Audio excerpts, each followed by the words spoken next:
Good morning, friends.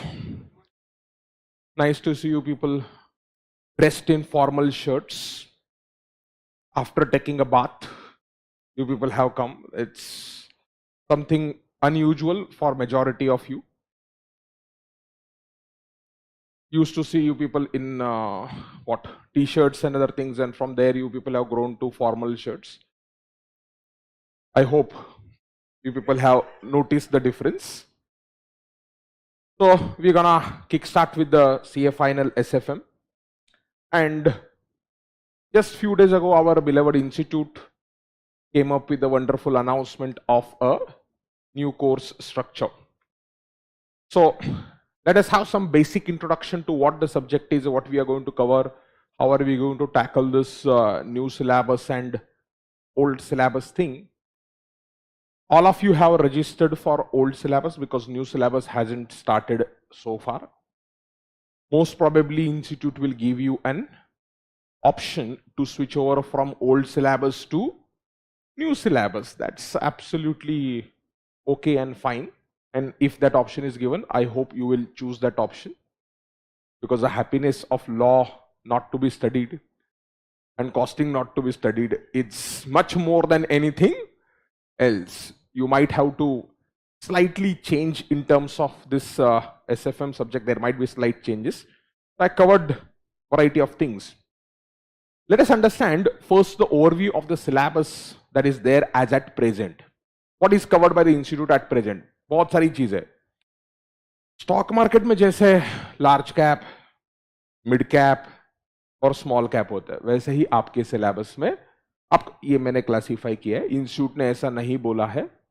कि मेरे हिसाब से सिलेबस का क्लासिफिकेशन है, 3 कैटेगरीज में क्लासिफाई किया है, based on the time required to teach, time required to study and marks that are allotted to the respective chapter. तो अगर मैं लार्ज कैप की बात करूं तो 4 ही चैप्टर है, बिग 4 से ही है, बट बहुत अच्छे वाले बिग 4 से ही है. Valuation first thing. So in valuation, we are going to talk about bond valuation. We are going to talk about equity valuation. We're going to talk about business, overall business valuation. We're going to talk about the valuation of short-term instruments like money market. तो अलग अलग चीजों का valuation हम cover करने वाले हैं. So that is first area of your large cap. Then you have a portfolio management. तो यहाँ पर बहुत सारा मैथमेटिक्स आएगा, like how do you reduce your risk with a diversification. Portfolio मतलब basically you invest in a basket of securities. तो अगर आपने बास्केट ऑफ सिक्योरिटीज में इन्वेस्ट किया तो आपका रिस्क कैसे कम होगा और कंपैरेटिवली उसका रिटर्न कैसे हम मैक्सिमाइज करें. तो basically we are gonna talk about risk of a portfolio, return of a portfolio and certain portfolio strategies. यहां पर आपका मैथ्स बहुत अच्छा स्ट्रांग होना चाहिए समझने के लिए. तो अगर मैथ्स स्ट्रांग नहीं है तो भी एक्सेल स्ट्रांग होना चाहिए, so that even if you can't understand a mathematical formula by doing a working in Excel you can understand. Then you have a chapter on derivatives. तो फ्यूचर्स ऑप्शंस आपको पसंद है या नहीं है, आपके स्टाइपेंड के बेसिस पे आप ये ट्रेड कर सकते हो या नहीं, वो रिलेवेंट नहीं है, आपको सीखना पड़ेगा. बहुत सारे लोगों के स्टाइपेंड के बेसिस पे आप डेरिवेटिव्स में ट्रेडिंग नहीं कर सकते हो, बट तभी भी कुछ कमीने होते हैं जो लिवरेज लेके ट्रेड करने की कोशिश करते हैं, और आज जैसे मार्केट गिरेगा और आज के जैसे दिन जो होते हैं तब उनका पूरा का पूरा 3 साल का स्टाइपेंड एक दिन में ही चला जाता है. सो आज जो निफ्टी की लगने वाली वो अलग ही तरीके से लगने वाली. आपने कोई भी पोजीशन लिया होगा, आज कुछ नहीं बचने वाला. So derivatives, call options, put options, futures, swaps, तो कुछ नई चीजें हैं, बहुत सारी चीजें हम सीखेंगे. तो इस चैप्टर में इक्विटी डेरिवेटिव्स है और कमोडिटी डेरिवेटिव्स है. तो so far you people have heard or traded might only in equity derivatives, but there is a good segment of commodity derivatives also which we have to understand. Interest rate derivatives are covered in another chapter of mid cap. Foreign exchange arithmetic, capital budgeting when you are starting a project in a foreign country, working capital management when you have a entity spread across the world. ऐसा जरूरी नहीं कि आपके के पूरे operations एक ही currency में होंगे, तो आपका बिजनेस स्प्रेड अक्रॉस हो सकता है। तो उस केस में वर्किंग कैपिटल मैनेजमेंट कैसे करने का? मेरा सेल्स जो है वो आईएनआर में हो रहा है लेकिन मेरे परचेसेस यूएसडी में है। Just a second. YouTube public, I think there is some disconnection. Reconnection successful. Okay.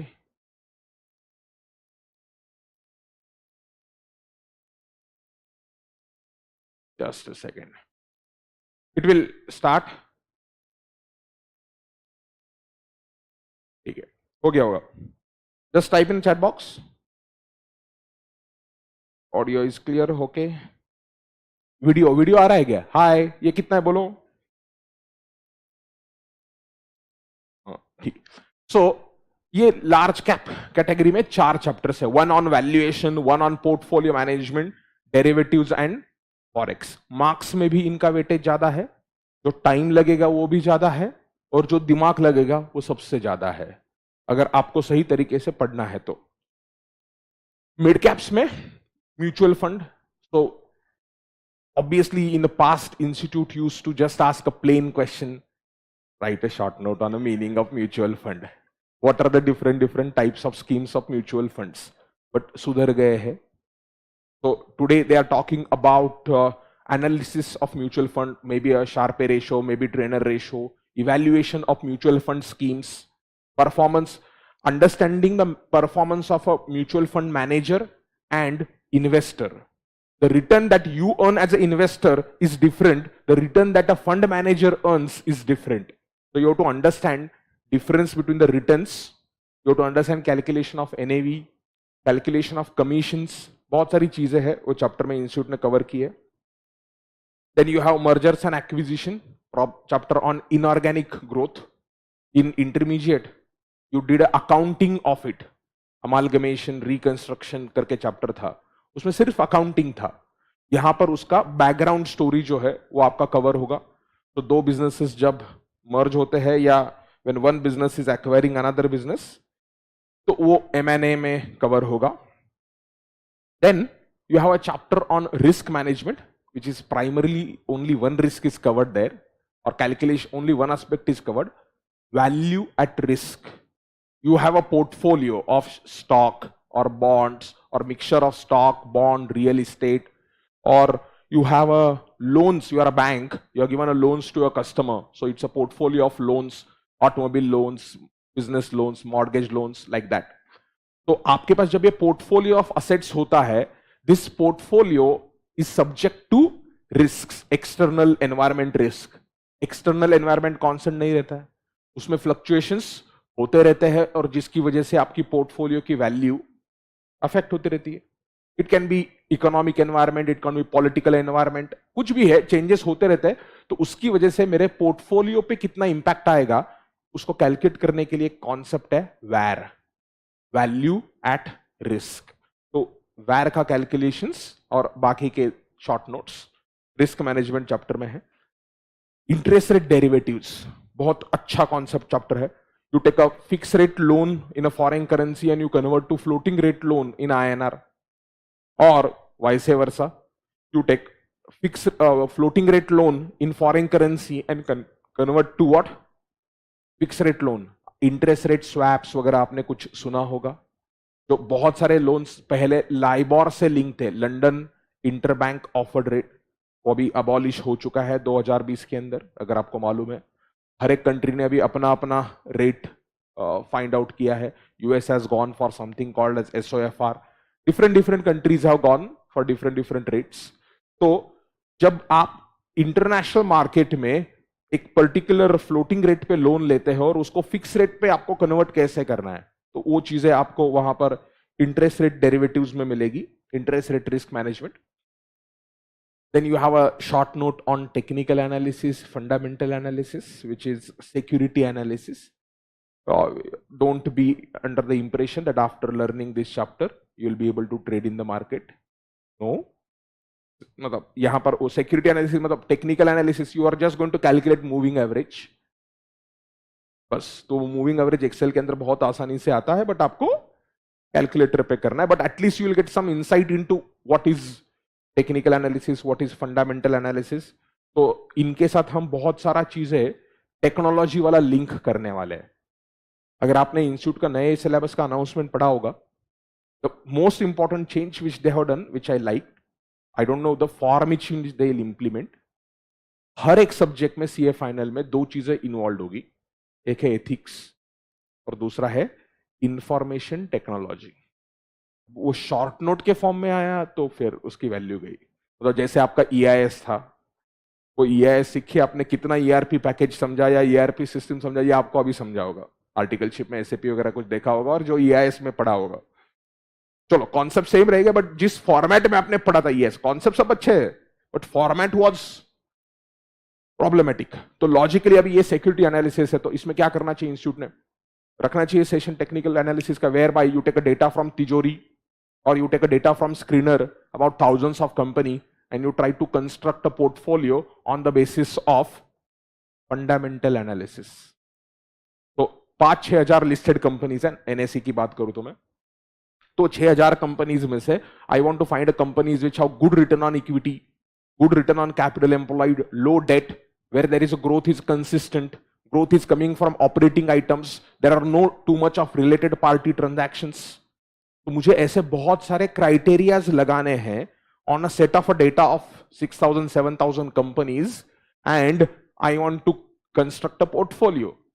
अब ये मैन्युअली आप कर ही नहीं सकते ना, आपको फंडामेंटल एनालिसिस कितना भी पता हो, कुछ भी पता हो, other if you don't know technology, how to get a data from such portals, could be screener, could be Bloomberg's terminal, could be Capitaline, आपके ऑफिस में आप, I don't know whether you people have been given access to any of the softwares or not. Screener तो चलो मतलब आप भी ले सकते हो, फ्री वाला है, 5,000 रुपए का सब्सक्रिप्शन है। कैपिटलाइन, ब्लूमबर्ग टर्मिनल मतलब वो तो आप नहीं ले सकते, स्टाइपेंड भी नहीं पूरा हुआ।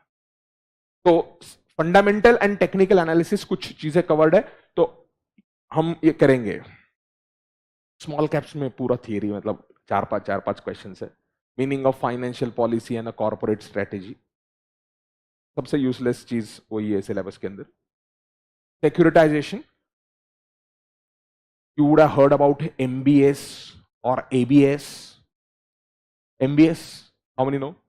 और ABS, ओके, एक बंदा है, दो है, क्या फन फिगर नहीं मालूम MBS ABS?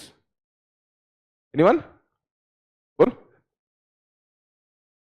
Mortgage back securities, correct. तो मॉर्गेज बैक सिक्योरिटीज, सिक्योरिटाइजेशन, अगर आपको याद होगा तो मैंने इंटर में आपको सब प्राइम क्राइसिस पे एक आधा वीडियो लिया होगा, सब प्राइम क्राइसिस। तो अब मैं बैंक हूं, मैंने बहुत सारे लोगों को होम लोन्स देके रखे हैं, हर एक का क्रेडिट रेटिंग अलग अलग है, तो वो होम लोन्स को पूल करके मैंने कुछ सिक्योरिटीज क्रिएट की है और वो सिक्योरिटीज इन्वेस्टर्स को मैंने सेल की है, उसको बोलते हैं mortgage backed securities. Sources of finance करके एक चैप्टर था, उसमें डेट सिक्योरिटाइजेशन करके एक शॉर्ट नोट आता था। Origination function, pooling function and securitisation function, ऐसे 3 फंक्शंस आपने याद किए होंगे। तो वो सिक्योरिटाइजेशन है, अच्छा कॉन्सेप्ट है। असेट बैक सिक्योरिटीज में सिर्फ फर्क इतना होता है कि instead of a home loan or the mortgage loans against immovable property, वहां पर car loan, credit card loan, business loans, वैसे लोन्स होते हैं। और अकाउंटिंग में फर्क, मतलब रेगुलेटरी फ्रेमवर्क में फर्क रहता है। मॉर्गेज बैक सिक्योरिटीज आप आपके बुक्स ऑफ अकाउंट से बाहर निकाल सकते हो, एबीएस में वो नहीं होता है। तो basically one is of balance sheet finance and one is a on balance sheet finance. Hire purchase करके कंसेप्ट था, उस टाइम पे मैंने आपको ऑफ बैलेंस शीट फाइनेंस शायद एक्सप्लेन किया होगा, तो वो कॉन्सेप्ट आपको वहां पर लर्न करना है। और स्टार्टअप में फाइनेंसिंग के डिफरेंट स्टेजेस क्या होते हैं, तो typically you will have a angel investor, venture capital investment, private equity investment, ये इक्विटी साइड पे आ गए। लेकिन एक वेंचर डेट करके कंसेप्ट होता है। अभी पिछले 5-6 महीने में, अक्टूबर 2021 से लेके अब तक इक्विटी मार्केट की लगी पड़ी है, इंटरेस्ट रेट्स यूएस के अंदर बढ़ रहे हैं, तो जो स्टार्टअप्स के अंदर इक्विटी का फ्लो है वो बहुत कम हो गया है रिलेटिवली। जो मंथली अमाउंट पहले आता था और जो मंथली अमाउंट अभी आ रहा है वो बहुत कम हो गया। बहुत सारे स्टार्टअप्स के वैल्यूएशंस नीचे आ रहे हैं। तो ये स्टार्टअप्स दूसरे एक सोर्स को जा रहे हैं जो अभी बहुत पॉपुलर हो गया है पिछले कुछ महीने के अंदर। Anyone notes? How many no trifecta? Venture debt. तो जब इक्विटी का सोर्स ड्राई डाउन होता है तो वेंचर डेट करके होता है। ट्राइफेक्टा सर्च करना। Trifecta is one of the major player in India on venture debt. So ये वेंचर डेट जा रहा है तो ये हम चीजें सीखेंगे।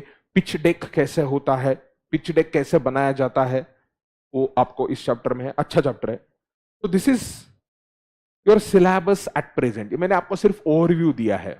This is existing syllabus. New syllabus क्या आएगा मुझे भी नहीं पता है। इंस्टीट्यूट ने भी अभी तक उसके ऊपर काम चालू नहीं किया है। अभी तक वो स्ट्रक्चर बाहर आ चुका है। बहुत सारे इलिटरेट्स मैंने देखा है। न्यू सिलेबस, न्यू स्ट्रक्चर है। अभी तक न्यू सिलेबस आया ही नहीं है। न्यू सिलेबस वो आने आएगा, जब भी कभी आएगा। उन्होंने सिर्फ स्ट्रक्चर में बोला है कि इस सब्जेक्ट का नाम चेंज होगा, स्ट्रेटेजिक फाइनेंशियल मैनेजमेंट से एडवांस्ड फाइनेंशियल मैनेजमेंट होगा। अब अगर मैं इस इंस्टीट्यूट की पिछले 25 साल की हिस्ट्री खोल के देखो, जब से ये सब्जेक्ट आया हुआ है, एफएम इनको मालूम हो चुका है। 1996 में इनको खोज हुई थी एफएम की। तो तब ये सीए फाइनल में था। जो आपने इंटर में पढ़ा ना, लिवरेज, कैपिटल स्ट्रक्चर, वो सब कुछ उस जमाने में सीए फाइनल में था। तो आपने इंटर में ही फाइनल के क्वेश्चन सॉल्व किए थे, याद होगा तो उस टाइम से जब तक ये खोज हुई, इन्होंने सिर्फ हमारे टाइम पे इसको माफा बोलते थे, management accounting and financial analysis. पहले एफएम से चालू हुआ था नाम, फिर माफा पे गया, फिर एक माफा के बाद एसएफएम आया, एसएफएम ओल्ड, एसएफएम न्यू आया, और अभी जो चल रहा है आपका एसएफएम न्यू है, जो एसएफएम ओल्ड हो जाएगा, और अभी उसका एएफएम हो जाएगा। तो मुझे लगता नहीं है कि नया सिलेबस आ गया तो भी कोई ड्रामेटिक चेंज होगा इसमें। कोई कॉस्मेटिक चीज है, या जो चेंज होगा ना वो स्ट्रक्चर में होगा। स्ट्रक्चर क्या है? आज के तारीख में पूरा का पूरा 100 मार्क्स का पेपर एसएफएम का जो है वो न्यूमेरिकल्स एंड डिस्क्रिप्टिव है। नया स्ट्रक्चर में उन्होंने क्या बोला है? 30% will be case study base MCQ. ये गदा सिर्फ बोल रहा है एमसीक्यू, एमसीक्यू नहीं है, case study base MCQ. That is very important, because just MCQ आता है तो उसमें वो मेमोरी वाले एमसीक्यूज भी आ सकते हैं। जब केस स्टडी एमसीक्यू आता है थोड़ा बहुत मेमोरी का चांस कम होता है, मतलब I can not deny it. इस पेपर में तो प्रॉब्लम नहीं है। तो स्ट्रक्चर इंस्टीट्यूट चेंज करेगी, that is what I think. इसमें ऐसा कुछ चेंज करने का स्कोप बहुत ज्यादा नहीं है। तो अगर इनके मार्क्स देखोगे आप, मैंने पूरा एनालिसिस मेरे एक्सेल शीट, मतलब पिवोट टेबल का ही मैंने यहाँ पे स्क्रीनशॉट लगाया। तो if you look at the marks weightage since May 2018 till now, large caps have got average 67 marks.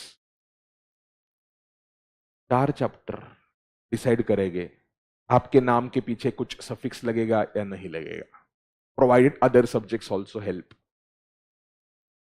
So but relatively नए सिलेबस के अंदर मुझे लगता है पासिंग का चांस ज्यादा है, क्योंकि जो लोड आएगा ना आपको पढ़ाई करने का, वो लोड कम होगा। एंड सबसे इंपॉर्टेंट चीज, बहुत सारे लोगों को लग रहा है हमें पढ़ाई के लिए 6 महीने मिलेंगे आर्टिकलशिप के बाद। 6 नहीं है, 9 महीने मिलेंगे, ज्यादा टाइम मिलेगा। क्योंकि जब आपका आर्टिकलशिप खत्म होगा उसके बाद 6 महीने आपको वेट करना पड़ेगा। 6 महीने में एग्जाम ही नहीं आता है। मेजोरिटी ऑफ यू स्टार्टेड, जो बच्चा मई अटेम्प्ट में पास होता है उसका आर्टिकलशिप अगस्त में चालू होता है। जो नवंबर में पास होता है उसका आर्टिकलशिप रफली मार्च में चालू होता है। तो अगर आप काउंट करोगे 2 साल, जिसने अगस्त में चालू किया उसका आर्टिकलशिप जुलाई में खत्म होगा, सही का नहीं? 2 साल के बाद जो जुलाई आएगा, वो नए सिलेबस में 2 साल है ना। तो if you switch to the new syllabus, normally option will be given to you people, which I think you people should, मतलब बोलने की जरूरत नहीं है, यू विल एक्सरसाइज। तो 2 साल आपके जब भी खत्म हो गए, अगस्त के जुलाई में खत्म हो गए, जुलाई के बाद 6 महीने आप ऐड करो, क्या होता है? जनवरी आता है। जनवरी में एग्जाम कहां से लेंगे? एग्जाम तो मई में, तो फरवरी, मार्च, अप्रैल ये आपको बोनस में मिल गए। जिसका आर्टिकलशिप मार्च में, ये कैलकुलेशन किसी ने किया ही नहीं होगा, डम जैसा सोचा हमको 6 महीने पढ़ाई करने के मिलेंगे। 6 नहीं है, इंस्टीट्यूट ने इंप्लाइडली आपको ज्यादा टाइम दिया है, 6 मंथ्स वो मैंडेटरी गैप होगा maybe, they will put up some clause कि आपका जिस दिन आर्टिकलशिप होगा वहां से आगे 6 महीने आपको वेट करना पड़ेगा और उसके बाद आप एग्जाम फॉर्म भर सकते हो। तो इसका मतलब आपको लगभग 9 महीने मिलेंगे। That is what my interpretation is as of now. ऐसा नहीं कि जिसका एग्जाम खत्म हो गया उस दिन चला जा आज पेपर लिख, 6 महीने खत्म हो गए ना। तो आपको 9 महीने मिलेंगे, तो नए सिलेबस में आपको पढ़ने को ज्यादा टाइम मिलेगा, तो पासिंग का चांस कंपैरेटिवली थोड़ा सा ज्यादा बनता है, provided you are well equipped. But बहुत सारे बच्चे जो है ना, वो 9 महीने में मैं पढ़ाई करूंगा, नहीं होगा। ये इंटरमीडिएट नहीं है। इंटरमीडिएट का पढ़ाई 9 महीने में हुआ था, क्योंकि इंटरमीडिएट में वॉल्यूम उतना नहीं था, सिलेबस का डेप्थ भी नहीं था, उतना नहीं था जितना इसके कंपैरिजन में। बच्चा हंस रहा है जैसे, मालूम है तुम इंटरमीडिएट पास हो गए। इंटरमीडिएट में वॉल्यूम उतना नहीं था, हमने बहुत सारी चीजें की थी बट सिलेबस के लिए उतना एक्सपेक्टेड नहीं था। यहां पे डेप्थ बहुत ज्यादा है। लाइक एसएफए में 1000 पेजेस के नोट्स है, नोट्स 1000 पेजेस के, उसमें सॉल्यूशंस नहीं है। 100 मार्क के लिए आपको इतना लड़ना पड़ेगा। मैं डीटीआईडीटी तो बात ही नहीं कर रहा हूं। तो यहां पे डेप्थ ज्यादा है। तो आप अगर अज्यूम कर रहे हैं कि वो 2 साल का आर्टिकलशिप खत्म होने के बाद मैं पढ़ना चालू करूंगा, आप गलत फहमी में हो। You should finish at least few subjects properly during articleship. तो ये चैप्टर्स आपको बहुत सारा हेल्प करेंगे। 68 marks is these chapters. Forex average 23 marks, valuation around 19 marks, derivatives 13-14 marks, portfolio management 11 to 12 marks. कुछ एग्जाम्स में ज्यादा आया है, कुछ एग्जाम्स में कम आया। वो एक्सेल शीट भी मैं आपको बाद में शेयर करूंगा, exam by exam, question by question है मेरे पास। Mid caps are around for 41 marks. So M and A उसमें टॉप में है। एमएनए म्यूचुअल फंड्स 10-12 मार्क के है। इंटरेस्ट रेट रिस्क मैनेजमेंट से, ये मिड कैप मैंने इसको लिखा क्योंकि इसको पढ़ने के लिए उतना टाइम नहीं लगता। अगर आप मार्क्स में देखोगे, M and A and portfolio are more or less same, but जो टाइम पोर्टफोलियो को लगता है ना, it will be 2x of M and A minimum. और अगर आपका मैथ्स वीक है तो 4x कर लो, to make it portfolio to be 4x of mergers and acquisition. तो इसलिए वो उसको मिड कैप कैटेगरी में डाल दिया है। Mutual fund, risk management, security analysis and risk management. तो अब इसमें से ये जो security analysis, startup finance, securitization, financial policy, इनमें थियरी क्वेश्चंस ज्यादा आते हैं। तो ये स्मॉल कैप्स में 7, 5, 2 मार्क के लिए जो आते हैं। सो दिस इज योर रफली वेटेज ऑफ मार्क्स। आप बोलेंगे सर नीचे तो टोटल 124 हो रहा है। हाँ, ऑप्शनल एक क्वेश्चन ऑप्शन को रहता है, और एक क्वेश्चन में सॉल्व एनी 4 आउट ऑफ 5 और 3 आउट ऑफ 4 रहता है। So that's why you get 120 और 124 मार्क्स रफली। तो ये ओवरऑल स्ट्रक्चर है। नए सिलेबस में जाने के बाद मुझे लगता नहीं है कि ड्रामेटिक कुछ चेंज होगा। अब आपको क्या मॉड्यूल्स मिलने वाले हैं, मतलब हमारे तरफ से आईसीए के मॉड्यूल्स आपको मिले कि नहीं मिले मालूम नहीं मुझे। आईसीए के मॉड्यूल्स में यहां पर सिर्फ ब्रीफ में कॉन्सेप्ट रहता है, प्रॉब्लम्स हार्डली कुछ रहते हैं। ICA module you should refer after I have taught to check whether I have taught everything और नॉट। ये आपने चेक करना चाहिए। बट अपने तरफ से आएंगे 6 मॉड्यूल। पहला मॉड्यूल है 6 मॉड्यूल से, वही तो बोला साइज ज्यादा है बट बहुत सारी चीजें इंटरेस्टिंग है। तो पहला मॉड्यूल जो बेसिक्स और बॉन्ड वैल्यूएशन का, आप कल कलेक्ट कर लेना, मतलब आज तुल गया होगा उधर। सो सबके सब मॉड्यूल्स कलरफुल है। बहुत सारे इंटर में कलर करने के बाद रोते थे, तो ऐसे कलरफुल है। वही चीज जो इंटर में तुमको स्क्रीन पे दिखती थी ना, वही चीज को मैंने कलर में प्रिंट किया है। क्या क्या बोले? क्या कलर से तुम ऐसा मतलब क्या करोगे मालूम नहीं, but colourful, we have colourful notes. Basics of FM हम कवर करेंगे, क्योंकि उसके ऊपर बहुत सारी चीजें मुझे एमएनए को या वैल्यूएशंस को लगेंगी। तो हम पहले कुछ time value of money, leverage, cost of capital, ratios, उसका थोड़ा सा ब्रीफ में 1-2 लेक्चर रिवीजन करेंगे। And then we start up with the bond valuation. The first module will cover up that. Then I am going to continue with the valuation. तो valuation के topic में जो valuation मैंने लिखा था ना यहाँ पर 20 मार्क का कुछ तो था, नहीं 18 मार्क का था वैल्यूएशन। तो वैल्यूएशन को मैंने स्प्लिट किया है। इंस्टीट्यूट के इसमें आप देखोगे तो बॉन्ड वैल्यूएशन आपको दिखेगा ही नहीं इंडेक्स में। तुम बोलोगे सर तुम किधर से सिखा रहे, उधर है उनके मॉड्यूल में 3 पेजेस है बॉन्ड वैल्यूएशन के ऊपर, या 4 हो गए, अभी एक बढ़ा दिया मेरे हिसाब से।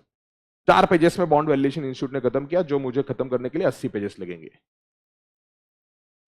तुम्हारा नोटबुक 100 पेजेस 100-150 पेजेस का बॉन्ड का नोटबुक बनेगा, क्योंकि है उतना डेप्थ में है, otherwise you can not solve the problem. मतलब इंस्टीट्यूट कुछ क्वेश्चन ऐसे जहां पर यील्ड कर्व का एनालिसिस पूछा है तुमको। अब यील्ड कर्व का एनालिसिस करने के लिए तुमको स्पॉट रेट, फॉरवर्ड रेट क्या होता है, इंटरेस्ट रेट डिटरमिन कैसे होता है, फॉरवर्ड रेट एग्रीमेंट कैसे होता है, उसका ड्यूरेशन क्या होता है, उसका कॉन्वेक्सिटी क्या होता है, सेकंड डिग्री डेरिवेटिव लगता है तुमको एनालाइज करने के लिए। उस ससुरे ने लिख के रखा है yield curve, 4 types of yield curve, और क्वेश्चन पूछता है उसके ऊपर।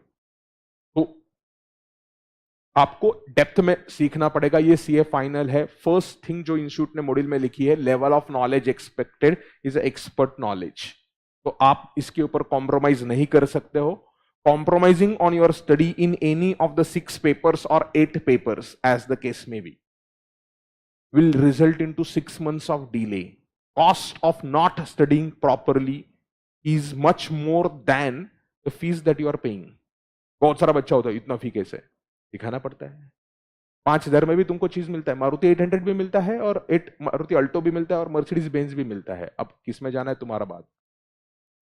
तो बहुत सारा चीज आपको डेप्थ में पढ़ना पड़ेगा। तो I will continue with the valuation वाला part, equity valuation, then business valuation, and then money market valuation. तो मॉड्यूल 1 मॉड्यूल 2 अगर आप देखोगे एक ही चीज पे फोकस कर रहा है, वैल्यूएशन। ये लगभग 100-150 के बीच में रहेंगे मॉड्यूल्स, 100-150 पेजेस या मोर देन दैट। मॉड्यूल 3 के अंदर हम थोड़े मिड कैप पे जाएंगे। तो पहले 2 मॉड्यूल में ऐसा होता है कि 2 मॉड्यूल खत्म हो गए, एक ही चैप्टर खत्म हुआ, वैल्यूएशन। लार्ज कैप है ना वो, तो फिर थोड़ा सा फील आने के लिए कि चैप्टर खत्म हो रहा है जल्दी, तो इसलिए मैं मॉड्यूल 3 में क्या करूंगा, तो मिड कैप स्मॉल कैप वाले को मिक्स किया मैंने। थोड़ा एमएनए लिया है, म्यूचुअल फंड लिया, रिस्क मैनेजमेंट, सिक्योरिटी एनालिसिस। तो लगेगा आपको हाँ 4 चैप्टर खत्म हो गए, मम्मी 4 चैप्टर और खत्म हो गए अपना घर पे आके बोलने के लिए। Then will go to the module 4 in the same sequence will go. तो वापस हम लार्ज कैप पे आएंगे, derivatives portfolio and interest rate derivatives. तो इंटरेस्ट रेट, शायद interest rate derivatives I will pick up after forex. तो module 4 में डाल दिया मैंने, बट सिखाऊंगा मैं थोड़ा फॉरेक्स के बाद, क्योंकि उसमें कुछ फॉरेन करेंसी स्वैप्स आते हैं, करेंसी स्वैप। तो मॉड्यूल 5 फॉरेक्स, सिर्फ फॉरेक्स के ऊपर है, और मॉड्यूल 6 में बाकी के थियरी वाले चैप्टर रहेंगे, financial policy, securitization, startup finance. ये सबसे छोटा वाला मॉड्यूल ये रहेगा, और सबसे कम टाइम 2-3 लेक्चर में खत्म होता है वो, शॉर्ट नोट्स है। तो ऐसे 6 मॉड्यूल्स रहेंगे। तो before I begin up with the basic, some more instructions, what are we going to cover.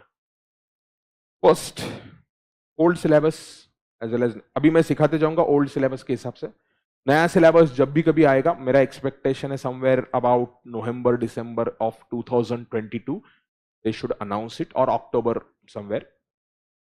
तो तब अनाउंस करेंगे, तब तक ऑब्वियसली अपना बैच खत्म हो गया होगा। बट उसके बाद भी जिनको न्यू सिलेबस में जाना है, मैं वापस से सेशन लूंगा, उसका आपको वापस से फी नहीं देना है। तो कुछ चेंजेस रहेंगे, मेरे को लगता है कॉस्मेटिक चेंजेस रहेंगे। अगर कुछ नया चैप्टर इंट्रोड्यूस किया तो वो सिखाना पड़ेगा, जो चैप्टर डिलीट हो गया तो उसके लिए कुछ एडिशनल टाइम नहीं लगेगा। कुछ नए चैप्टर्स आ सकते हैं, यू डोंट नो, बट जो स्कोप मुझे लगता है ना, क्योंकि ये जो बिग 4 है, ये बिग 4 में से ऐसा एक भी चैप्टर नहीं है जिसको आप डिलीट कर सकते हो और उसको एफएम कह सकते हो। मतलब उसके बाद बाकी का जो सिलेबस रहेगा, FM without portfolio management, without derivatives, without forex is not possible. और मैं अभी सिखाते टाइम पे ऐसे कंसेप्ट सिखाने वालों को जो अभी मॉड्यूल में नहीं है, तो भी मैं सिखाऊंगा बहुत सारी चीजें। लाइक बॉन्ड का इम्यूनाइजेशन है, I want to immunize my portfolio. Typical language में आपने कभी न्यूज़पेपर वगैरह गलती से पढ़ा होगा, असेट लाइबिलिटी मिसमैच। और बोलेंगे मतलब सर सस्पेंस अकाउंट नहीं, हम बैलेंस शीट का बात नहीं। असेट लाइबिलिटी मिसमैच मतलब मेरे जो असेट्स का टाइम ड्यूरेशन है, जब असेट्स कैश में कन्वर्ट हो गए, और मेरी जो लाइबिलिटीज है जो मुझे पे करनी है, उनका जो टाइम का बकेट्स है पेमेंट का, उसमें मिसमैच क्रिएट होता है बहुत बार। तो वो मिसमैच ऑब्वियसली होता ही है, बट उसको इंपैक्ट उसका मिनिमाइज करने के लिए इम्यूनाइजेशन करके कॉन्सेप्ट होता है।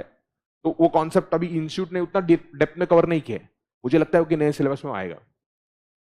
तो हम सिखाते टाइम पे अभी मैं आपको उसी हिसाब से सिखाने वाला हूं कि एडवांस पॉइंट्स जो भी हो सकते हैं, क्योंकि नए सिलेबस में एडवांस्ड बोला है नाम में, तो वो हम दोनों कवर करेंगे।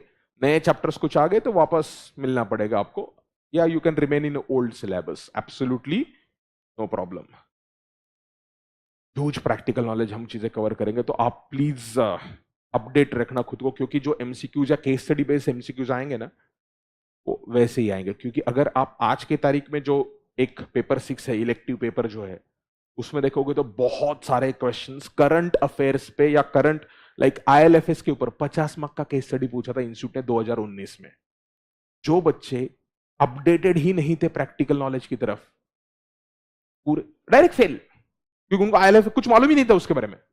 जैसे 50 marks case study on IL&FS fiasco, so those people who were updated about it और एटलीस्ट हर्ड अबाउट इट, क्या होता है मेंटल इफेक्ट होता है उसका एक, और यार ये तो मेरे को कुछ मालूम ही नहीं, मैंने पढ़ा ही नहीं है।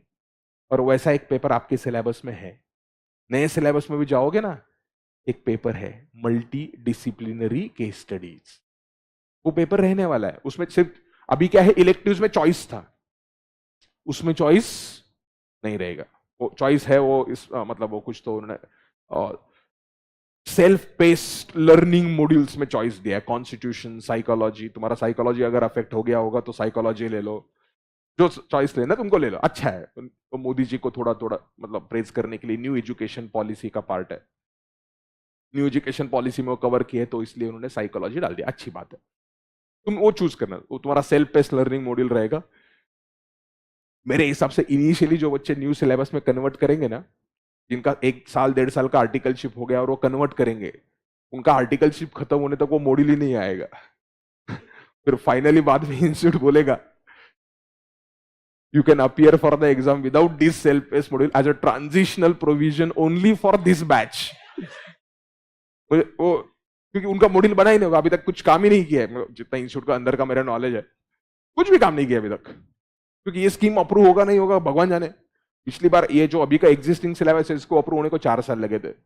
You never know, you cannot stop your preparation. इस बार थोड़ा जल्दी होगा क्योंकि IIA ने बजा के रखी है, इंडियन इंस्टीट्यूट ऑफ अकाउंटेंट्स, तो थोड़ा जल्दी सिलेबस चेंज आ जाएगा। तो आप बहुत सारा प्रैक्टिकल नॉलेज रखना, क्योंकि ये SFM जो 100 मार्क का है, मेरे को लगता है इस नॉलेज के ऊपर आपको कम से कम 20 mark multi disciplinary case study का जो पेपर है ना उसमें लगेंगे। Really good case studies that will be there. और जो कॉस्टिंग नए सिलेबस में डिलीट हो चुका है, उसका जो सेल्फ बेस्ड लर्निंग मॉड्यूल जब भी कभी बनाएंगे उसको भी ठीक से देखना, बिकॉज केस स्टडीज सॉल्व करने के लिए कॉस्टिंग और कॉर्पोरेट लॉ का नॉलेज जरूरी है। तो वो जो सेल्फ बेस्ड मॉड्यूल आएगा कॉस्टिंग और लॉ का जब भी कभी आएगा, तो आपको इंस्टीट्यूट के वेबसाइट से वो करना पड़ेगा। तो keep that practical knowledge intact. We'll have a lot of sessions on data analytics. This will be in addition to the lecture timings, मतलब additional हो गए, optional है किसी को, मतलब लाइक सिक्योरिटी एनालिसिस का चैप्टर है, उसमें मैं आपको एक्चुअली स्क्रीनर से डेटा लगा के डेटा कैसे पुल करना है और उसको स्क्रीनर पे कैसे कंडीशंस लिखने हैं, तुमको क्वेरी रन करना पड़ता है, you to create a screener. I will show you for a screener.in, because वो फ्री में डेटा बहुत सारा देता है। तिजोरी रिक्वायर्स अ सब्सक्रिप्शन, तो तिजोरी के लिए आपको फालतू का पैसा देना पड़ेगा। तो स्क्रीनर में जो सिखाऊंगा वो स्क्रीनर आप खुद भी अप्लाई कर सकते हो, या we can create, I don't know how many have used Google Data Studio in the articleship. How many no Google Data Studio? Very good, none of. YouTube पे तो मतलब इधर स्कोप, इधर तो नहीं, तो यूट्यूब पे तो स्कोप ही नहीं रहेगा। तो ऐसे बहुत सारे एनालिटिकल चीजें हैं जो हम पढ़ेंगे। नए सिलेबस में आईटी क्या रखेंगे वो अभी तक मुझे नहीं, उनको भी मालूम नहीं है, बट जो मुझे लगता है कि अगर रिलेटेड चीज रखना है, तो फॉर एग्जाम्पल पोर्टफोलियो है, तो I want to create efficiency frontier in the portfolio. Efficiency frontier में कॉन्सेप्ट है, सिलेबस में कॉन्सेप्ट है आपके, which basically says you try to maximize a return by reducing risk. There are certain portfolios which have lower risk and a higher return. अब वो portfolio construct कैसे करने का, उस करने के लिए आपको टू वे टेबल का कॉन्सेप्ट लगता है, डेटा टेबल करके कॉन्सेप्ट होता है एक्सेल के अंदर। You need to know it is not pivot table. आपने शायद पिवोट टेबल वगैरह यूज किया होगा आर्टिकलशिप में, आपको लग रहा होगा कि मुझे आता है, नहीं, ये अलग है, डेटा टेबल करके है। You to use a data table and learn how do you create a efficiency frontier. तो वो चीजें शायद वो रखेंगे, तो मैं भी ये कवर करूंगा। उसके अलावा अगर इंस्टीट्यूट ने कुछ नया लिख दिया, थियरी फॉर्म में रखा, तो मैं नहीं सिखाऊंगा, वो आपको शॉर्ट नोट प्रिंट करके दूंगा, ये आईटी है, ये right a short note on Bloomberg terminal 1 2 3। तो वो रहा, तो तुम थियरी तुम खुद करने का, प्रैक्टिकल रहा तो सिखाऊंगा। Will cover up numerical questions, theory questions also, an MCQs also. MCQ class के अंदर डिस्कस नहीं करूंगा, हम डिस्कस करेंगे, आपको मैं टेस्ट दे दूंगा, आपको क्या करना है उसको सॉल्व करते जाना है। क्यों? नए सिलेबस में गए तो एमसीक्यूज आएंगे, तो right now itself start preparing for what, MCQ perspective, उससे कुछ लॉस तो नहीं होने वाला। और ये एमसीक्यू आपको मोबाइल फोन पे ऐप पे देने, ऐसा नहीं कि आपको बैठ के देना है, मतलब फाउंडेशन इंटर के जैसा टेस्ट है, ये टाइमिंग है, ये टाइमिंग के अंदर लिखना है, नहीं, आप आपके पेस के हिसाब से लिख सकते हो। आपको अभी ऑफिस में है, कुछ काम नहीं है, आप पोकेमॉन गो खेल रहे हो, तो उसके जगह पे आपको ये दो चार एमसीक्यू सॉल्व करना है, आप ओपन करके 2 4 एमसीक्यू सॉल्व कर सकते हो। मतलब you can take up 2 3 MCQs at a time and solve it as per your own speed. Will cover all past exam questions, RTPs, mock test paper. जैसे inter में मैंने आपको नोट्स के एंड में या चैप्टर के एंड में दिया होगा, तो अभी तो मैंने डायरेक्टली चैप्टर के एंड में दिया है। हर एक चैप्टर के एंड में ही क्या आएंगे, पास क्वेश्चन पेपर्स आएंगे। हाँ, उसमें जो रिपीटिशन है वो मैंने डिलीट किया, लाइक कुछ कुछ चैप्टर से जहां पे आरटीपी में कुछ नया क्वेश्चन ही नहीं आया है, मतलब जो पास्ट एग्जाम्स में क्वेश्चंस आए वही क्वेश्चंस रिपीट हुए, तो आरटीपी के क्वेश्चंस आपको शायद नहीं मिलेंगे वहां पर, क्योंकि वो क्वेश्चंस ऑलरेडी कवर हो चुका है। तो जहां जहां पास्ट एग्जाम के सब मैंने कवर कर लिए, even if they are repeated. क्या मैं होमवर्क दे सकता हूं ना? इंटर में आए हैं इसका मतलब ये नहीं है, सॉरी, फाइनल में आ गए ना, देखिए तुम लोग फाइनल में आ गए, इसका मतलब ये नहीं है कि तुम बहुत बड़े हो गए। होमवर्क मैं नहीं करूंगा, जो गाली फाउंडेशन है इंटर में खाई होगी होमवर्क ना करने के लिए, वो गाली अभी भी खुद सुननी पड़ेगी। और वो हैंड राइटिंग भी लेजिबल होना चाहिए, होमवर्क प्रॉपरली लिखना चाहिए, डिसिप्लिन के वर्चूज को बिल्कुल कॉम्प्रोमाइज नहीं करना है। बट सब हैंड राइटिंग इंप्रूव हो गया होगा ऐसा मैं एक्सपेक्ट करता हूं। आर्टिकलशिप में हैंड राइटिंग बहुत खराब होता है, लिखने की आदत ही चली जाती है, कंप्यूटर पे काम करते हैं बहुत सारा, तो आपको ये करना पड़ेगा। देन सबसे इंपॉर्टेंट प्रॉब्लम जो फाइनल का है ना, 2 2.5 घंटे एट अ स्ट्रेच रिकॉर्डिंग्स देखना मुश्किल होता है। You will miss certain lectures because of out session audit और व्हाटएवर। तो जो लेक्चर्स हो गए वो मैं अपलोड करूंगा, not as a one lecture. तो आज का जो एक लेक्चर है, मतलब फॉर एग्जाम्पल अभी इंट्रोडक्शन पार्ट में क्या करूंगा, कट करूंगा, तो मैं यहाँ पर रिकॉर्डिंग्स कट करते जाऊंगा बीच बीच में। And instead of uploading 1 days lecture as one lecture, I will put it up as a capsules. तो ये इंट्रोडक्शन पार्ट वापस कभी देखने की जरूरत नहीं, क्या ही, पहले बार बोलना पड़ता है तो करना पड़ता है। तो ये है, तो मैं क्या करूंगा, प्रॉब्लम्स भी है जो भी है, सब चीजों को ऐसे स्प्लिट करते जाऊंगा फाइल्स को। सो आपको एक एलएमएस का प्लेटफॉर्म मिलेगा, आपको आज जो भी आपने ईमेल आईडी दिया है एडमिशन के टाइम पे, उस पर एक ईमेल आएगा, उस पर आप साइन अप कर लेना, मतलब आपको already you will be enrolled, videos will start getting coming there, video, PDF files, Excel files, जो भी है, एमसीक्यूज, सब कुछ एक ही लॉगिन से आपको मिलेगा। This videos will be accessible on your phone और लैपटॉप, सिंगल साइन इन, मतलब एट अ टाइम आप एक जगह पे कहीं तो साइन इन कर सकते हो, इधर मोबाइल पे करो या लैपटॉप पे करो या डेस्कटॉप पे करो, जिधर आपको साइन इन करना है उधर कर लो आप। कहीं पे एक जगह पे साइन इन किया, दूसरी जगह से साइन आउट हो जाएगा। Obviously you can download that particular lecture only in mobile phone, laptop पे डाउनलोड नहीं होता, डाउनलोड करने का कोई जरूरत, and it's like a YouTube platform, so you can play it instantaneously. There is no need of downloading, so you can directly plug and play. User ID डाल दिया, password डाल दिया, कोई कुछ नहीं, बैकग्राउंड पे पूरा इंक्रिप्शन होते रहेगा, and then it will play, it will pick up your mobile phone, email ID, बाकी के डिटेल्स, कपड़े पहन के बैठना, बीच बीच में वो। सो उतना होगा। सो एक लेक्चर जो है वो आपको कैप्सूल्स के फॉर्म में मिलेंगे। एडवांटेज क्या है, तुमने कोई दिन मिस किया या कुछ चीज मिस किया, कुछ चीज आपको रिवाइज करना है, there is no need of revisiting entire lecture, तो कैप्सूल का नाम ही रहेगा वहां पर। तो मैंने सिलेबस जो है ना उसमें भी कैप्सूल्स रखा है। अच्छा, वो इधर से आपको दिखेगा नहीं, नहीं का, एक सेकंड आपको मैं दिखाता हूँ, चलना है तो,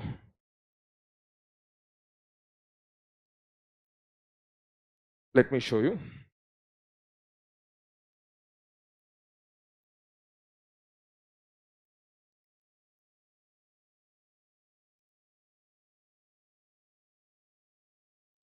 देखो, अब ये बेसिक्स ऑफ एफएम है चैप्टर है, मैंने यहां पर कैप्सूल्स रखे, तो जो नोट्स में आपको कैप्सूल दिखेंगे और जो एलएमएस के अंदर आपको कैप्सूल्स दिखेंगे वो दोनों सेम चलेंगे। हाँ, कुछ कुछ कैप्सूल सिखाने को मेरे को ज्यादा टाइम लग सकता है, लाइक अभी बॉन्ड का कॉन्वेक्सिटी है, कॉन्वेक्सिटी का कॉन्सेप्ट एक्सप्लेन करने का I might take a more time, so I could split that capsule number so and so time, part 1 part 2 part 3 जो भी टाइम्स है, या ईल्ड सिखाने, ईल्ड के बहुत सारे टाइप्स है, या ईल्ड कर सिखाना है, या टर्म स्ट्रक्चर सिखाना है इंटरेस्ट रेट्स का, I could take a more time for one capsule. तो पूरा का पूरा नोट्स जो है वो कैप्सूल्स में डिवाइडेड है। अभी कैप्सूल, ये चलो इंट्रोडक्शन वगैरह चैप्टर छोड़ दो, लाइक फॉर एग्जांपल ये इंटर का चैप्टर है, बट आपको लगने वाला है पूरा वैल्यूएशन के लिए, इसलिए मैंने एग्जाम के क्वेश्चंस इंट्रोडक्शन बेसिस पे जो है वो यहाँ पे रखे। इंट्रोडक्शन का जो चैप्टर है उसकी बेसिस पे आपको ये फाइनल के क्वेश्चंस है वो सॉल्व करने हैं। नवंबर 19, नवंबर 20, जान 21, जुलाई 21, मई 22 तक के सब क्वेश्चंस अपडेटेड है, डे बिफोर यस्टरडे के पेपर तक। तो अभी ये बॉन्ड मार्केट है, तो यहाँ पर कैप्सूल 1 आ गया। कैप्सूल 1 के अंदर जो कॉन्सेप्ट है, इंपॉर्टेंट पॉइंट जो है वो आपको कलर में हमने ऑलरेडी हाईलाइट करके दिया, और कलर आपके नोट्स में भी प्रिंटेड रहेगा, जो आपको कलर चाहिए था ना, अगर आपको याद होगा तो इंटर के नोट्स ऐसे ही थे, साइड में सब कुछ सेम था ना यार, क्या फर्क था, वही वही नाम बदल दिया बस, और कलर में। तो ये कैप्सूल्स आपको वहां पर मिलेंगे बच्चों। So your time that you will require for revising will be lesser, और उसमें भी आपको अगर प्लेबैक हायर स्पीड पे करना है, कुछ लोग होते हैं ऐसे, सर आपका लेक्चर तो हम 2x पे सुन सकते हैं, तो उधर उसमें ऑप्शन है 2x पे प्ले करने का भी। So you will get a backup, जो फेस टू फेस और ऑनलाइन स्टूडेंट्स है आपको भी बैकअप मिलेगा, या जो रिकॉर्डेड देख रहा है उसको कभी फेस टू फेस आके बैठना है बैठ सकता है, कोई दिक्कत नहीं है, तो आपको बैकअप मिल जाएगा वहां पर। You can watch lectures. आपका अगर लेट्स से बहुत ज्यादा आउट सेशन ऑडिट हो गया और ये 25% में आपका कवर नहीं हो रहा, वो इंक्रीज करने का, तुषार को मैसेज ड्रॉप करने का, he will increase that not a problem. अगर खत्म हो गया, मतलब you miss more lectures then 25%, आपको कोविड हो गया, आने का नहीं, मेरे को ऑलरेडी 2 बार दे चुके बच्चे, तूने ही दिया था, मैंने तेरे को दिया था। सो ज्यादा मिस हो गए तो कोई प्रॉब्लम नहीं है। So I will create a Telegram group for doubts, WhatsApp की जगह पे टेलीग्राम करता हूं, क्योंकि पुराने डाउट्स जो है ना, जो नए बच्चे ऐड होंगे उनको पुराने डाउट्स वहां पर दिखते रहेंगे। So there will be Telegram groups for doubts, discussion करना होता है, मतलब it's not, group is not for a one way communication where I keep on putting the things. Discussion does not involve political discussions. Sir देखो ये हिंदू मुस्लिम का ये चल रहा है, ये चल रहा है, no, we are not interested bloody in politics. I don't care whether there is a Modi or Rahul Gandhi or Kejriwal or anyone else in the country, I care that country is run by rules, so that's it. Rules कुछ, so we are not interested, politics नहीं चाहिए, फालतू नहीं चाहिए। There should be something where you write on your own, like there could be lot of content, like inverted, हम yield curve discuss करेंगे, inverted yield curve हो गया, आप गूगल पे या कहीं पे भी पढ़ोगे इन्वर्टेड यील्ड कर्व हो गया, रिसेशन आ रहा है, बट भाई ऐसा नहीं होता, हर बार इन्वर्टेड यील्ड कर्व आ गया तो रिसेशन नहीं होता। तो यू वांट टू डिस्कस कि भाई when an inverted yield curve will lead to a recession, अगर आपको मालूम नहीं इन्वर्टेड यील्ड कर्व क्या है, सीखेंगे, तो वो डिस्कशन करना है ना। यहां पर मुझे कुछ लेक्चर के अंदर मुझे कुछ रिस्ट्रिक्शन आएगा, I can not go beyond a certain level, तो आई मे, तो आप टेलीग्राम ग्रुप पे डाउट्स, डिस्कशंस जो भी है, आपके एकेडमिक डाउट्स है या कुछ भी है वो पूछ सकता है। तो एलएमएस में मैं बहुत सारा एक्सेल फाइल्स क्रिएट करेंगे हम लेक्चर्स के अंदर। So instead of sharing on a Telegram group, I will put those files on to a LMS. तो वहां पर चैप्टर दिखेगा, चैप्टर के अंदर कैप्सूल 1 2 3 लेक्चर्स, वो कैप्सूल्स बहुत सारे दिखेंगे, तो it will to many videos, बहुत सारा लेंथ दिखेगा आपको, बट आप एक पर्टिकुलर चैप्टर को उसमें जैसे फोल्डर को मिनिमाइज कर सकते हो ना, वैसे उसमें ऑप्शन रहेगा एलएमएस के अंदर। सो बॉन्ड वैल्यूएशन को आपने एक्सपांड किया, एक्सपांड करके बॉन्ड वैल्यूएशन के अंदर 60 फाइल दिख सकते हैं आपको, 60-70 फाइल दिखेंगे, तो 60-70 फाइल्स दिख रहा है आपको, it's okay, you can find it ना, विच फाइल इज इट, सर्च भी कर सकते हो या ड्रॉप डाउन भी कर सकते हो। तो एक्सेल फाइल्स, एक्स्ट्रा नॉलेज के जो पीडीएफ सेशंस है, बहुत सारी चीजें, या होमवर्क किया ना, तो क्या करने का, किसी बच्चे को बोलेगा तू पीडीएफ स्कैन करके, प्रॉपर पीडीएफ स्कैन, बेडशीट वगैरह नहीं आना चाहिए उसके अंदर, तो पीडीएफ आप मुझे भेजोगे, मैं यहां पर क्या करूंगा, चेक करूंगा, और वो पीडीएफ वहां पर एलएमएस में अपलोड करूंगा। तो जिन कमीनों ने होमवर्क नहीं किए, बाद में जेरोक्स निकालने के अलावा आप वहां से रेफर कर सकते हो, बट होमवर्क मैंडेटरी है ध्रुवन जी, होमवर्क मैंडेटरी है, जो यूट्यूब पे से मतलब या इंटर में घर पे लेक्चर्स किए होगे, होमवर्क नहीं किया होगा, ये नहीं चलेगा। फाइनल में आके जो सबसे इंपॉर्टेंट चीज मिस होती है ना बच्चों की, वो होती है डिसिप्लिन। बच्चे खुद को बहुत बड़ा समझने लगते हैं। वो तुम उधर क्लाइंट प्लेस पे हो सकते हो, इधर नहीं। इधर मैं बॉस है और तुम इधर आर्टिकल है।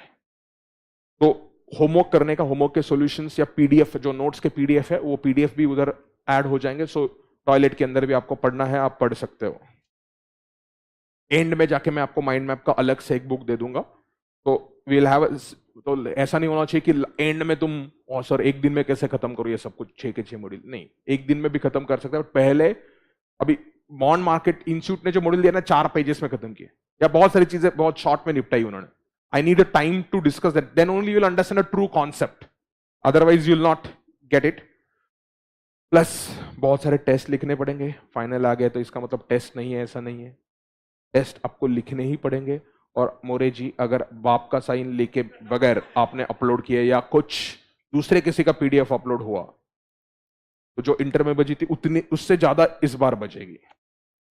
कुछ बच्चा होता है, मेरा बेसिकली आपसे ये रिक्वेस्ट है, हाँ आप एक दिन डिले हो गया, 2 दिन डिले हो गया, मैं समझ सकता हूं, बट करना ही नहीं है मुझे, ये गलत है। आप ओवर कॉन्फिडेंस में मत जाओ। Majority students in spite of having a talent, see आप फाइनल तक आ गए, मतलब आपके में टैलेंट है, फिर बच्चा फेल क्यों होता है फाइनल में आके? क्योंकि डिसिप्लिन और सिंसियरिटी जो लेवल फाउंडेशन इंटर तक थी ना, वो मिस हो जाती है। एक्सटर्नल एनवायरमेंट का प्रेशर हो सकता है, ऑफिस में पॉलिटिक्स हो सकता है, ऑफिस के प्रॉब्लम्स हो सकता है, या whatever it could be. I see problems किसके लाइफ में नहीं है यार, हर एक के लाइफ में प्रॉब्लम है। तो वो हो सकता है, बट उसके बावजूद आपको ये करना पड़ेगा। तो आपको टेस्ट लिखने पड़ेंगे, good number of test you have to write. आपको आंसर्स मिलेंगे, आपको क्वेश्चन बाय क्वेश्चन चेकिंग करना पड़ेगा, और वो टेस्ट आपको अपलोड करना पड़ेगा। क्वेश्चन बाय क्वेश्चन मार्क्स भी आपको एंटर करने पड़ेंगे फॉर्म के अंदर। सिर्फ गूगल फॉर्म नहीं रहेगा, वो एलएमएस के अंदर ही वो आ गया। आपको दूसरा गूगल फॉर्म अगर लगेगा ही नहीं। इंटर में हम हर बार गूगल फॉर्म देते थे आपको, ये नहीं, गूगल फॉर्म नहीं। आपको क्या करना पड़ेगा, पीडीएफ, एक सिंगल पीडीएफ अपलोड करना पड़ेगा, और उधर क्वेश्चन बाय क्वेश्चन आपको मार्क्स एंटर करने पड़ेंगे, और कौन से पेज पे क्या लिखा है वो आपको मैं बोलूंगा। प्रोसेस सिंपल है। तो ये टेस्ट्स आपको लिखने पड़ेंगे, दैट्स इट।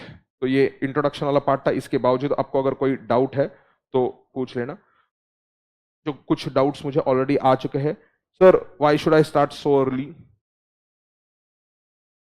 अब इसका इंटरप्रिटेशन मैं 2 तरीके से कर सकता हूं। 7 AM is not too early. Foundation inter आपका 7 बजे होता था, इट्स नॉट टू अर्ली।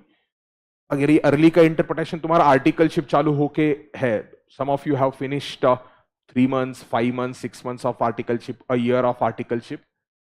मेरे हिसाब से 3 से 6 महीना is a good time to start up with. क्यों? क्योंकि अगर नए सिलेबस में जाओगे तो आर्टिकलशिप 2 साल का ही है, और 2 साल के बाद आप क्लासेस करना चालू करोगे और सेल्स स्टडी करना चालू करोगे, you are inviting a trouble. You are invite, I am not saying you can not do it, but सबके सब सब्जेक्ट्स आपने 2 साल के बाद पेंडिंग नहीं रखने चाहिए एटलीस्ट। अब ओल्ड सिलेबस है तो ऑब्वियसली तुमको बहुत ज्यादा सिलेबस मतलब आर्टिकलशिप में खत्म करना पड़ेगा, क्योंकि ओल्ड सेक्शन में लॉ भी पढ़ना पड़ेगा और कॉस्टिंग भी पढ़ना पड़ेगा। नए सिलेबस में गए तो एटलीस्ट चलो वो बर्डन तो कम हो जाएगा। तो at least in my opinion FR, SFM, ये 2 सब्जेक्ट्स जो है वो आपने खत्म करके रखने चाहिए। बाकी आप एंड पे रख सकते हो, मिनिमम 2 अगर ओल्ड में है। सॉरी, ओल्ड में है तो एफआर, एसएफएम, कॉस्टिंग, ये 3 तुम्हारे बेरे मिनिमम खत्म होने चाहिए। तो यू मस्ट स्टार्ट अर्ली।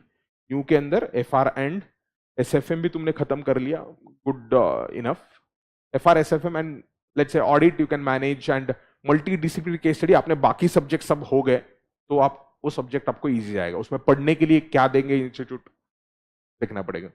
पढ़ने के लिए ऐसा कुछ कंटेंट उसके लिए नहीं होगा, बाकी अदर सब्जेक्ट्स अच्छे होने चाहिए। सो you should start so early, there is no problem. How many lectures will be there? देखो, खत्म करने के लिए मैं 60 लेक्चर में भी खत्म कर सकता हूं, 150 लेक्चर में भी खत्म कर सकता हूं, बट रीजनेबली जो पास्ट का मेरा ट्रैक रिकॉर्ड है, 90 से लेकर 100 के बीच में वर्किंग डेज लगेंगे। तो अबाउट रफली 90 डेज मान के चलना आप, ये अभी के हिसाब से जो सिलेबस है। अगर न्यू सिलेबस के अंदर कुछ नए चैप्टर्स इंस्टीट्यूट ने ऐड कर दिए, ऑब्वियसली वो टाइम एडिशनल रहेगा, वो मुझे भी नहीं मालूम, क्योंकि 90 में से कुछ इररिलेवेंट भी हो सकता है। मुझे इसमें से इररिलेवेंट होने का जो चांस है ना, वो लगता है, मैं आपको ऑनेस्टली बोलूं, कौन सा चैप्टर जाएगा, ये फाइनेंशियल पॉलिसी चला जाएगा, सिक्योरिटाइजेशन, ये थियरी है, ये थियरी फॉर्मेट पे जो चैप्टर रखेंगे ये चले जाएंगे, स्मॉल कैप कैटेगरी चला जाएगा और उसके जगह पे कुछ तो नया आएगा। बट वो लॉस कितना होगा, 1 या 2 लेक्चर का, मैं भी उसको 2 लेक्चर में ही निपटाने वाला, स्मॉल कैप है तो स्मॉल अलोकेशन ही है उसको। तो लेक्चर्स मैंने बोल दिया, language of teaching, English and Hindi, primarily English, Hindi में आपको कुछ एक्सप्लेनेशन जो चाहिए शुद्ध हिंदी में हम आपको एक्सप्लेनेशन देंगे। और कुछ डाउट है? New syllabus attempt will be allowed from November 23।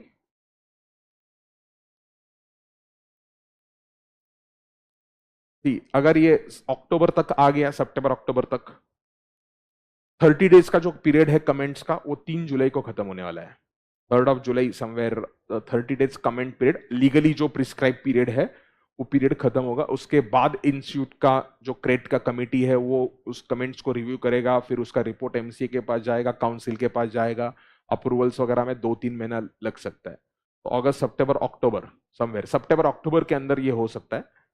तो अगर सितंबर अक्टूबर के अंदर ये फाइनलाइज हो गया तो नवंबर 23 से ही लगेगा, क्योंकि मई 23 का जो सिलेबस है उस टाइम तक बोर्ड ऑफ स्टडीज को मॉड्यूल बनाने के लिए टाइम लगेगा ना, क्योंकि कुछ चीजों के तो मल्टी डिसिप्लिनरी स्टडी का मॉड्यूल बनाना पड़ेगा, वो सेल्फ पेस्ड लर्निंग वाले मॉड्यूल बनाने पड़ेंगे, या बच्चों को कुछ मई 23 में अगर इंट्रोड्यूस किया तो they will have to give a exemption to the students कि सेल्फ पेस्ड कॉस्टिंग और लॉ नहीं किया तो भी चलेगा, लेकिन वो नहीं किया तो मल्टी डिसिप्लिनरी केस स्टडी लिखेगा कैसे बच्चे?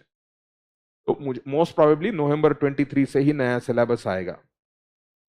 और किसी को कोई डाउट है पूछ लो।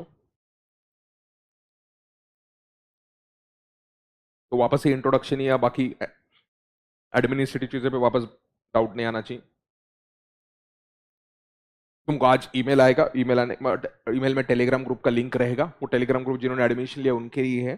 टेलीग्राम ग्रुप आएगा, ये आएगा, sir will the recorded lectures be valid for 2.5 years। तुम जब तक खत्म नहीं करते तब तक, या सीए नहीं बनते तब तक वैलिड रहेंगे। ये वैलिडिटी काम का कंसेप्ट नहीं, रिकॉर्डेड लेक्चर्स तुम नहीं होगा ना, तुम जब तक वो लेक्चर्स का व्यूज खत्म नहीं करते तब तक वो तुम्हारे वैलिड रहेंगे, टेंशन मत लेना। तो बट इतना तुम डिले भी मत करना 2 से 2.5 साल। बट लेक्चर्स विल बी, मतलब तुम अगर अभी है तुम्हारा अटेम्प्ट, अगर 2022, 2023, 2024 या आप जब प्लान कर रहे हो आप देख सकते हो, कोई प्रॉब्लम नहीं। प्लस हम रिवीजन सेशंस भी लेंगे, वो 90 लेक्चर में काउंटेड नहीं है ऑब्वियसली, 90 लेक्चर सिखाने के लिए लगते हैं। मैं बोला 60 लेक्चर में खत्म करना है, मैं खत्म करके दे सकता हूं तुमको क्या समझता है यार? अब ये बॉन्ड वैल्यूएशन का जो चैप्टर है मॉड्यूल में लिटरली 5-6 पेजेस में खत्म किया है, तो 5-6 पेजेस में उतना ही सिखा सकता हूं, मैं तुमको बता सकता हूं या खत्म हो गया। कुछ कुछ पेपर बहुत इजी आ सकता है, वो पेपर तुम लिख पाओगे, लेकिन अगर कुछ कुछ पेपर्स में बॉन्ड वैल्यूएशन, भी कुछ कुछ पेपर्स में यील्ड करके ऊपर क्वेश्चंस पूछे यार, यील्ड कर, इम्यूनाइजेशन, मेरे पास इम्यूनाइजेशन पहले ये पी सीरीज है, तो ये प्रॉब्लम का पी सीरीज है, प्रॉब्लम्स भी टाइप बाय टाइप क्लासिफाइड है, टर्म स्ट्रक्चर पे प्रॉब्लम्स है, तो Q5 अगर देखोगे ना, ये YTM है, कैलकुलेट 1 year फॉरवर्ड रेट, ये फॉरवर्ड रेट कैलकुलेट करने के लिए you need to know yield curve, term structure of interest rates you need to understand. तो कुछ कुछ पूछा है यार एग्जाम के क्वेश्चन है, जहां पे ड्यूरेशन, वोलेटिलिटी, कॉन्वेक्सिटी, तो कॉन्वेक्सिटी समझने के लिए you need to understand first of all mathematics में मुझे लेके जाना पड़ेगा, तुमको मिरर का एग्जांपल देना पड़ेगा, कॉनकेव मिरर का कंसेप्ट तुमने सीखा होगा, एक लीनियर रिलेशनशिप रहता है, एक कॉनकेव रिलेशनशिप रहता है, कॉनकेव रिलेशन के लिए सेकंड डिग्री डेरिवेटिव रहता है, price of a bond depends on interest rate changes, so bond is a derivative, bond price is a derivative of interest rate changes, तो मुझे डीवाई बाई डीएक्स सिखाना पड़ेगा। इसी मैं आपको सिर्फ फॉर्मूला बोल सकता हूं, but you can not understand, depth से नहीं हो सकता। वो क्या है ना, बच्चा क्या करता है 90 के जगह पे 60 में खत्म करने की कोशिश करता है, और जो 30 लेक्चर उसने बचा है ना, उससे कई गुना ज्यादा लेक्चर उसको वापस देखते बैठने पड़ते हैं अटेम्प्ट बाय अटेम्प्ट। तो पहली बार ही आप ऐसा पढ़ाई करो कि मैं आपको लिटरली अश्योर करता हूं, मतलब as far as SFM is concerned, if you focus properly on all the lectures and do it properly, literally getting 70-80 marks is possible, because paper मैं आपको पूरे पेपर से, मेरे पास अभी एक्सेल शीट वो लैपटॉप पे, हर एग्जाम का हर एक क्वेश्चन बाय क्वेश्चन मैं आपको एक चार्ट दे दूंगा, सबके सब कवर्ड है। यहाँ पर मैंने क्यू सीरीज है, क्यू आर एम सीरीज आएगा, क्यू इसमें आर एम कुछ रिलेवेंट ही नहीं था, इसलिए डाला ही नहीं मैंने। और तुम्हारे इंटरमीडिएट के में मैंने क्या किया था, सिर्फ पेपर सीट पुटअप किए थे। अगर नोट्स तुमको याद होगा तो instead of now putting the paper what I done is chapter by chapter ही उसको अलोकेट किया। मैंने तुमको इंटरमीडिएट में शायद इंडेक्स दिया होगा कि ये चैप्टर के ये क्वेश्चंस आए थे, तो इंडेक्स के अलावा मैंने यहाँ पर अलग से कवर किया। तो लेक्चर्स अवेलेबल रहेंगे। और किसी को कोई डाउट इधर before I end the first introduction capsule?